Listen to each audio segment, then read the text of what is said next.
وہ بچے جو ہمارے چھوٹے بچے ہیں اور ابھی وہ بچے جو انشاءاللہ جن کو یہ جنم دیں گے, جو ہمارے پوٹینشیل پیرنٹس ہیں, وہ بچیاں جو میٹرک ایف اے میں پڑھتی ہیں, ایف ایس سی میں پڑھتی ہیں, جو بچے, ان سب کو یہ بات بتانے کی ضرورت ہے کہ خدا کے لیے جو غلطی ہم نے کی ہے تم نے وہ غلطی نہیں کرنی. اپنے ویلیو سسٹم کو ٹھیک کرنا ہے.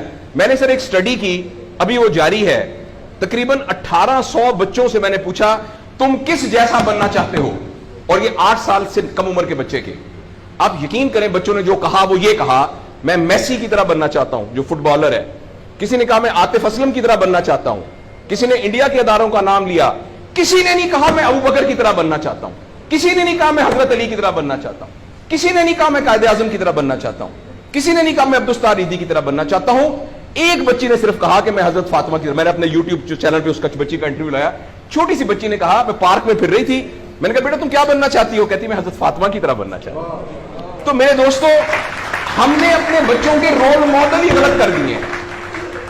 ہم نے, اس لیے مجھے اور آپ کو بہت سیریسلی اس بات پر غور کرنا ہے. میں آپ سے عرض کروں, ساؤتھ افریقہ میں تتلیاں ختم ہو رہی ہیں, لہٰذا تتلیوں کی نسل کو بچانا بڑا ضروری ہے. اچھا, پانڈا ختم ہو رہا ہے, پانڈا کو بچانا بہت ضروری ہے. انسان پانڈا اور تتلیاں نہیں ہیں, انسان ختم نہیں ہو رہا ہے, انسان کا بچانا کوئی اتنا ضروری نہیں ہے, وہ پانڈا نہیں ہے. اس لیے اگر ہم اپنے بچوں کو یہ رول ماڈل نہیں دے سکتے تو مہربانی کر کے بچے نہ پیدا کریں. لیکن اگر ہم نے اپنی اولاد پیدا کرنی ہے تو وہ اولاد وہ پیدا کرنی پڑے گی اور اس کی وہ تربیت کرنی پڑے گی جن کا رول ماڈل وہ ہو جو حضرت عمر تھے, جو حضرت ابو بکر تھے, جو حضرت علی تھے, جو فاطمہ تھی, جو زینب تھی, جو خدیجہ تھی رضوان رضی اللہ عنہا. یہ ہمارے رول ماڈل ہمیں پیدا کرنے پڑیں گے, اور یہ تب ہوگا جب ہمارے اندر سے یہ دو چیزیں ختم ہوں گی. نمبر 1, ہم پیسے کی بنیاد پر اپنے آپ کو بڑا نہ سمجھیں, اور دوسرا یہ کہ ہم فرد کو فرد کے لیے تیار نہ کریں, فرد کو معاشرے کے لیے تیار کریں. میرا بیٹا تو 1100 میں سے 1100 نمبر لے کے ڈاکٹر بن کے ایک جگہ پر اسسٹنٹ پروفیسر لگا ہوا ہے, معاشرے کو کیا فائدہ ہوا ہے؟ اور ہم میں سے آپ سوچیں کہ اللہ لوگ, عموماً ہم سب لوگ جب اللہ کا شکر ادا کرتے ہیں کہ یا اللہ تیرا شکر ہے, 3 مرلے کے مکان میں رہتے تھے, اب ماشاءاللہ کوٹھی ہے 2 کنال کے اندر, اور سائیکل پہ ابا جی جاتے ہوتے تھے, لیکن الحمدللہ ہمارے پاس اب 2-3 گاڑیاں ہیں, اور چھٹیاں تو سوال ہی پوادے کر جاندے ہوندے سی, کدے کدے گوڑ کھاندے سی, خراس تھے. اب ہم سارے بھوربن میں جاتے ہیں چھٹیاں گزارنے, کبھی کبھی انگلینڈ بھی جاتے ہیں. اللہ کا ہمارے اوپر بڑا کرم ہو گیا.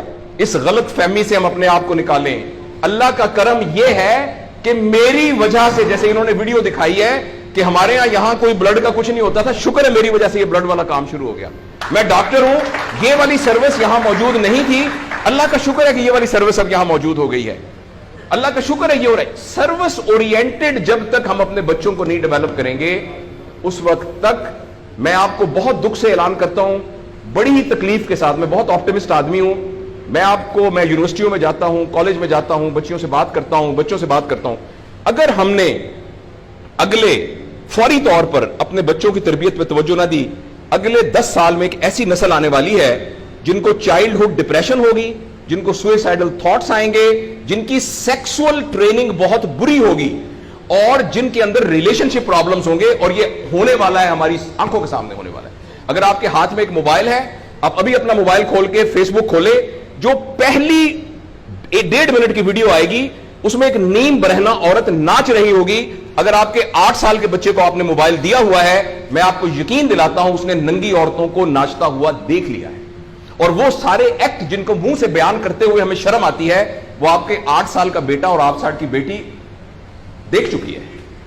اس سارے میں ایز اے پیرنٹ ہماری بہت رسپانسبلٹی ہے کہ ہم اس میں انٹروین کریں اور ان کو فزیکل ٹائم دیں, اور ٹائم دے کے ہم یہ 2 چیزوں پر مینلی کام کریں. تو انشاءاللہ العزیز ہمیں امید ہے کہ معاشرہ بچ جائے گا.